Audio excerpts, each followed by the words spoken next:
مشرق وسطیٰ کے حالات انتہائی کشیدہ ہیں۔ اس وقت ایران اور اسرائیل کے درمیان جاری کشمکش نے ایک کھلی جنگ کی صورت اختیار کر لی ہے۔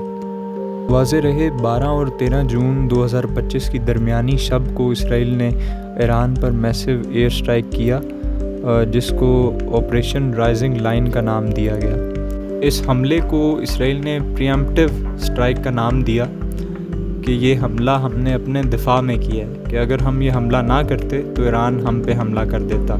اس حملے کا بنیادی مقصد ایران کے جوہری پروگرام کو نقصان پہنچانا تھا۔ اسرائیل نے اس حملے میں 200 سے زائد لڑاکا طیارے استعمال کیے۔ ایران کی جوہری تنصیبات، نطنز، اصفہان اور دیگر سائٹس کو نشانہ بنایا گیا۔ ایران کی ٹاپ ملٹری لیڈرشپ، جس میں ایران کے آرمی چیف اور IRGC کے سربراہ میجر جنرل حسین سلامی شامل ہیں، ان کو بھی اسیسینیٹ کر دیا گیا۔ ایران کی ٹاپ ملٹری لیڈرشپ کے علاوہ ایران کے ٹاپ نیوکلیئر سائنٹسٹ، جن میں فریدون عباسی سر فہرست ہیں، ان کو بھی اسیسینیٹ کیا گیا۔ حیران کن بات یہ ہے کہ یہ حملہ اس وقت کیا گیا جب امریکہ اور ایران کے درمیان نیوکلیئر ڈیل چل رہی تھی۔ ایران کی طرف سے علی شام خانی، جو چیف نیگوشیٹر تھے، وہ بات کر رہے تھے اور امید تھی کہ اس کے رزلٹس پازیٹیو ہوں گے۔ ایران اور امریکہ کے درمیان بات چیت کا سلسلہ جاری تھا اور اس بات چیت کا چھٹا راؤنڈ اتوار کے روز ہونا تھا، مگر بدقسمتی کہ اس سے پہلے ہی حملہ کر دیا گیا۔ البتہ اسرائیل یہ کبھی چاہتا ہی نہیں تھا کہ ایران امریکہ کے ساتھ جوہری معاہدہ کر لے، کیونکہ اگر ایران جوہری معاہدہ کر لیتا ہے تو اس کے اوپر سے سینکشنز ہٹا لی جاتی، اور جب سینکشنز ہٹا لی جاتی تو ایران پوری دنیا کے ساتھ تجارت کر سکتا تھا۔ جب تجارت کر سکے گا تو ظاہری سی بات ہے اس کی اکانومی بہتر ہوگی، اور جب اکانومی بہتر ہوگی تو وہ اقتصادی طور پر مضبوط ہوگا، اور اسرائیل کبھی نہیں چاہتا کہ ایران اقتصادی طور پر مضبوط ہو، اور یہی وجہ ہے کہ اس نے حملہ کر دیا تاکہ یہ جو جوہری معاہدہ ہے، یہ جو نیگوسیشنز چل رہی ہیں، یہ سکسیسفل نہ ہوں اور بات یہیں رک جائے۔ ایک چیز واضح کرتا چلوں کہ ایران پر براہ راست حملے کی تیاری اسرائیل 1 سال سے کر رہا تھا، لیکن اس کے راستے میں سب سے بڑی رکاوٹ ایران کی پراکسیز تھی۔ جیسا کہ آپ جانتے ہیں کہ ایران کی پراکسیز، جنہیں ٹرپل ایچ کہا جاتا ہے، حماس، حزب اللہ اور یمن میں حوثی، انہوں نے اسرائیل کو بہت نقصان پہنچایا ہے، تو وہ اسرائیل کے لیے بہت خطرہ تھے۔ یہی وجہ تھی کہ اسرائیل نے آہستہ آہستہ انہیں کمزور کیا، اور جب اسے لگا کہ اب پراکسیز کمزور ہو چکی ہیں اور اس کے راستے میں کوئی رکاوٹ نہیں ہے، تو اس نے ایران پر براہ راست حملہ کر دیا۔ پراکسیز کو کمزور کرنے کے بعد شام میں بشار الاسد کی حکومت کا تختہ الٹ دیا گیا اور حیات تحریر الشام HTS کے سربراہ احمد الشرا کو شام کا نیا صدر بنا دیا گیا۔ اس کے پیچھے ترکیہ کی سپورٹ شامل تھی، اور کہیں نہ کہیں اسرائیلی اور امریکن لابی بھی اس حق میں تھی، کیونکہ بشار الاسد اور ایرانی حکومت فلسطین کوز کے معاملے پہ ایک پیج پہ تھے، اور فلسطین کے حوالے سے بشار الاسد کی سپورٹ ایران کو حاصل تھی، اور حزب اللہ اور حماس کو شام کے ذریعے ہتھیار جاتے تھے۔ البتہ احمد الشرا کے آنے کے بعد پالیسیز چینج کر دی گئیں، اور امریکن اور اسرائیلی مفاد کو مد نظر رکھا گیا، اور آج یہ صورتحال ہے کہ احمد الشرا کی اپنی سٹیٹمنٹ ہے کہ ہمارا اور اسرائیل کا دشمن ایک ہی ہے۔ بہت سے حلقوں کی طرف سے اس سو کالڈ لبریشن کو بہت سیلیبریٹ کیا گیا، نہ صرف سیلیبریٹ بلکہ سپورٹ بھی کیا گیا، اور کہا گیا کہ یہ تبدیلی بہت خوش آئند ہے، لیکن آنے والے وقت میں لوگوں کو پتہ چل گیا کہ جتنا نقصان اس تبدیلی کا فلسطین کوز کو ہوا ہے، شاید ہی کبھی ہوا ہوگا۔ احمد الشرا کی پالیسیز امریکہ اور اسرائیل کے مفاد میں تھیں، یہی وجہ تھی کہ اسے شام کا صدر بنا دیا گیا۔ یہ تھی اسرائیل کی پراپر پلاننگ، جس میں پہلے پراکسیز کو آہستہ آہستہ کمزور کیا گیا، اور پھر شام میں حکومت کا تختہ الٹ دیا گیا اور اپنی پسندیدہ حکومت لائی گئی، اور جب دیکھا گیا کہ راستے میں کوئی رکاوٹ موجود نہیں، تو پھر اسرائیل نے ایران پر براہ راست حملہ کر دیا اور جواز یہ پیش کیا کہ ایران ایٹامک بوم بنانے جا رہا ہے۔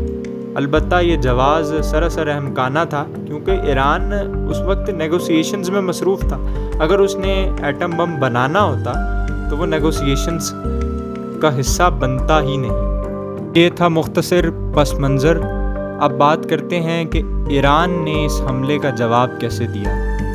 پوری دنیا یہ توقع کر رہی تھی کہ ایران کی ٹاپ ملٹری لیڈرشپ اسیسینیٹ کر دی گئی ہے، تو شاید ایران اب ریزسٹ نہ کر پائے۔ البتہ حیران کن طور پر ایران نے وہ جواب دیا جس کی توقع نہیں کی جا رہی تھی۔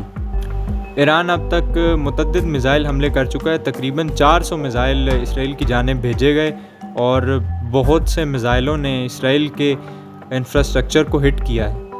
تل ابیب میں بہت سے میزائل گرے۔ حیفا کی بندرگاہ مکمل طور پر غیر فعال ہو چکی ہے۔ اس کے علاوہ موساد کا ہیڈ کوارٹر بھی 2 دفعہ ہٹ ہو چکا ہے اور متعدد اسرائیلی جو ہیں وہ زخمی ہیں اور اس وقت ہیجان کی کیفیت ہے اور ڈر کا ماحول ہے۔ ماضی میں اسرائیل کی جانب سے یہ دعویٰ کیا جاتا تھا کہ آئرن ڈوم ہر طرح کے میزائلز کو انٹرسیپٹ کرنے کی مہارت رکھتا ہے۔ البتہ اس دفعہ ایران کے متعدد میزائل اسرائیل کے انفراسٹرکچر کو ہٹ کرنے میں کامیاب ہوئے ہیں اور اسرائیل کو کافی زیادہ نقصان ہوا ہے اور وہ خود پریشان ہیں کہ آخر یہ کیسے ممکن ہوا۔ ایران کے میزائل حملے اب بھی جاری و ساری ہیں۔ ایران نے اس آپریشن کو وعدہ صادق سوم کا نام دیا۔ اب ایک چھوٹا سا سوال ہے جو آپ کے ذہنوں میں ضرور آیا ہوگا اور وہ یہ ہوگا کہ اسرائیل کے آپریشن کا مقصد پورا ہوا یا نہیں۔ جیسا کہ آپ جانتے ہیں کہ اسرائیل کا مقصد ایران کے جوہری پروگرام کو ختم کرنا تھا یا اس کو نقصان پہنچانا تھا، تو یہی وجہ تھی کہ اس نے اس آپریشن کو سٹارٹ کیا۔ تو جہاں تک بات کی جائے نقصان کی، تو جو ایران کی نیوکلیئر فیسلٹی ہے نتنز کی، اس کے جو اوپر والا حصہ ہے، جو اوپری نظام ہے، وہ البتہ اس انفراسٹرکچر کو نقصان پہنچا ہے، لیکن جو انڈر گراؤنڈ جو سینٹریفیوجز کا سسٹم ہے وہ اب بھی سیف ہے۔ اور اگر میں ایران کی ایک اور نیوکلیئر فیسلٹی کی بات کروں جو قم کے نزدیک ہے اور جس کو فردو کہا جاتا ہے، وہ 90 میٹر گہرائی میں ہے، اس کو اسرائیل ہٹ نہیں کر پایا اور اس کے پاس یہ کیپیبلٹی نہیں ہے۔ اس کو صرف یو ایس بنکر بسٹر بم کے تھرو ہٹ کیا جا سکتا ہے اور یو ایس بنکر بسٹر بم بھی 60 میٹر گہرائی تک زمین میں نقصان پہنچا سکتے ہیں، تو وہ 90 میٹر گہرائی میں ہے۔